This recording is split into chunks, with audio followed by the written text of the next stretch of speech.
Bonjour Monsieur le Ministre.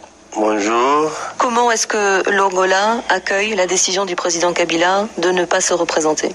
Angola salue vivement la décision du président Kabila comme une contribution pour l'apaisement de la situation interne. C'est un grand pas, mais c'est pas tout pour que le processus électoral puisse aboutir et atteindre les objectifs qui ont été fixés par eux-mêmes, les Congolais. Qu'est-ce qui vous inquiète précisément aujourd'hui au sujet du processus électoral en RDC?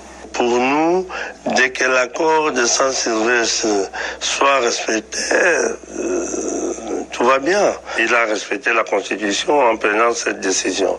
Bien. Il y a d'autres choses qui sont prévues, des crispations, l'inclusivité des élections. Donc, d'ici au mois de décembre, il y a plusieurs tâches qui sont prévues dans l'accord.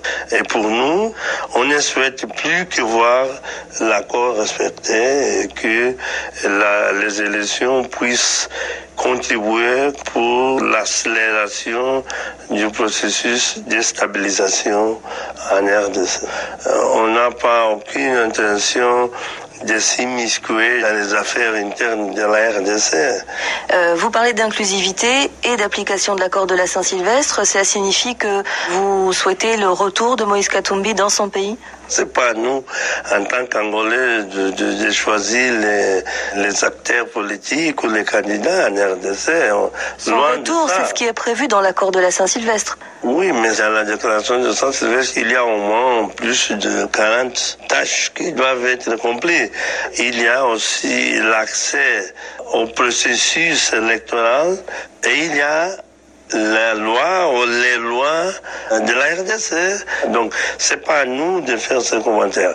Bien sûr qu'on préférerait qu'il n'y ait pas aucun prétexte que peuvent, disons, préjudier les processus ou retirer sa crédibilité. C'est aux autorités, pas seulement du gouvernement, mais aussi les autorités électorales, d'assurer que le processus sera libre, transparent et inclusif, je répète.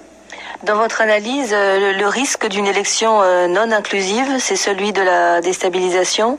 C'est celui de la violence? Le manque d'inclusivité, c'est toujours mauvais. Ce qu'on peut dire, c'est qu'on espère que les autorités congolaises, les acteurs politiques de la RDC vont tout faire pour éviter des sources de perturbations dans le processus normal. Le président Kabila était annoncé à ce sommet. Finalement, il a été représenté par son ministre des Affaires étrangères. Est-ce que vous ne regrettez pas cette absence? On allait préférer que le président Kabila soit là quand il est venu à Luanda. Lui aussi nous avait dit déjà cette fois-là qu'il allait faire tout pour venir. Et c'était seulement hier qu'on a appris que pour des raisons de son agenda, il ne pourrait pas venir. Mais il s'est fait représenter au niveau adéquat. Il y a d'autres chefs d'État aussi qui n'ont pas pu venir. Le président rwandais, le président ougandais.